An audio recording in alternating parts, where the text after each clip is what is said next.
Alright, welcome to the final temple before tackling Ganondorf himself, the Spirit Temple. So as soon as you enter as a child, you want to head on up the steps and go off onto the left where we can crawl through this little hole here.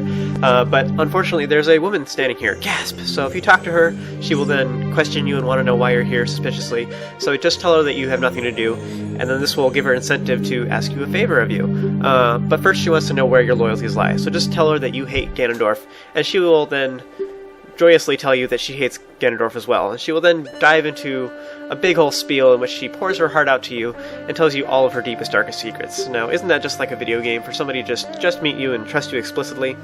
In any case, she goes on to explain that her name is Nabooru, and that she is basically the second in command of the Gerudos, and the Gerudos in the Gerudo Fortress in the future actually told you about her, and that she lives in the Spirit Temple. So anyway, she goes on to explain that there's one male Gerudo born every 100 years, and that makes them the king and everything, and so, but she says that Ganondorf is evil, he kills people and steals and all kinds of stuff, and he's ugly and he has a mullet, so she hates his guts. So she goes on to explain that she is here to try and steal all of the dungeon items that are in the Spirit Temple, and to use them to foul up Ganondorf's plans. She wants you to crawl through this hole here, and to get the dungeon items for her, because they won't fit a kid like you anyways. But because this is a Zelda game, we already know that we're going to be the ones to end up with the items in the end anyways. So just agree to her terms and tell her you'll go through and get them all and everything. So just say yes when you get to that point, and then she promises you that she'll give you something special if you do this for her. Ooh.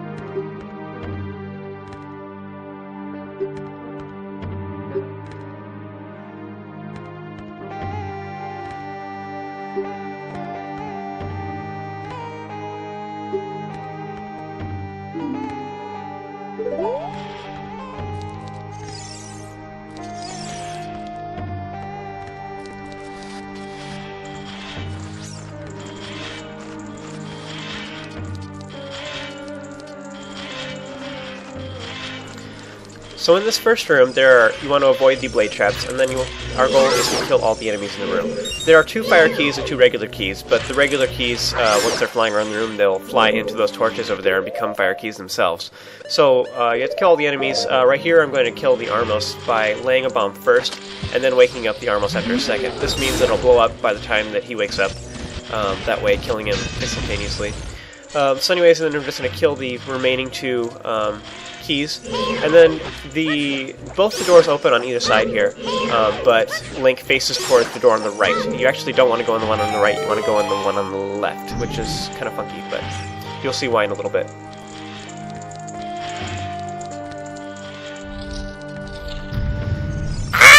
In this room, you'll fight a Stalfos. This is the first time you've fought them as a child, but it's quite a bit more difficult because your sword, your Kikiri sword, does half as much damage as the Master Sword. So these guys it'll make this battle much harder. Also, his attacks are a little more awkward because you're at a lower vantage point. You have to get closer in order to hit him. There I was lucky, he was kind of facing towards the abyss, so I just stabbed him off it, and just made him fall off into the black unknown. Up ahead there's a green bubble. You can kill it by stunning it with your boomerang and then shooting it with the slingshot. Then you want to lower the bridge by using your boomerang. You want to face off to the left a little bit, so when it curves around it'll hit the crystal switch. This will lower the bridge, allowing you to get to the other side. Open the little chest that is behind the possessed pottery if you wish, and then go through the next doorway. In this room, you'll find a new enemy called the Anubis. These guys will blow fire every time that you slash your sword, and they are impervious to most of your attacks. They also mirror your every move, and they are only vulnerable to fire. So because they mirror your every move, you can head across to this way, and then just ignore the Anubis entirely. And once you get over into this corner, you can turn around, and you'll see that there's a crystal switch that is off on the other side of the room. Shoot it with your slingshot, and then this will make a flame appear right in front of the door on the opposite side of the room. Because the Anubis is standing there, because it is mirroring your every move, this will kill it, thus opening the door. Alternatively, you can just use Din's Fire instead, but I'm counting on the fact that maybe some of you guys don't. So once you've defeated him, you want to head on through the next door.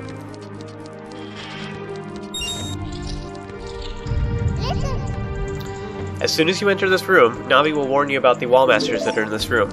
You want to avoid them as much as possible. Also, there are some fire keys in here, and an open flame in which the other keys can become fire keys themselves. Just keep moving around so that the wall master doesn't land on you, and then you want to kill it as soon as possible so that you don't have to worry about it. If all else fails, you want to focus on the wall master and just ignore the fire keys, even if they hit you and knock you over, whatever. Now once you've done that, you want to kill all the keys that are on the grate. If you get too close, then they'll start flying around, and then eventually they'll turn into fire keys once they see an open flame.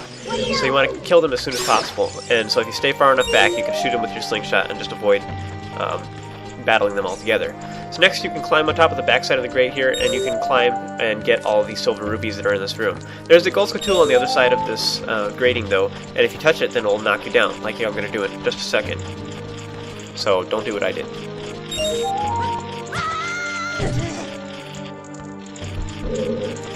Once you've collected all the silver rubies, this will make the grating fall down, which causes a bridge to form that connects the two sides. So once you've done that, you want to whip out some Deku sticks, and you can use the open flame over on this side, this torch, to light the other two torches on the other side. This will make a small chest appear back in the room that we were just in, and you can open it to get a small key.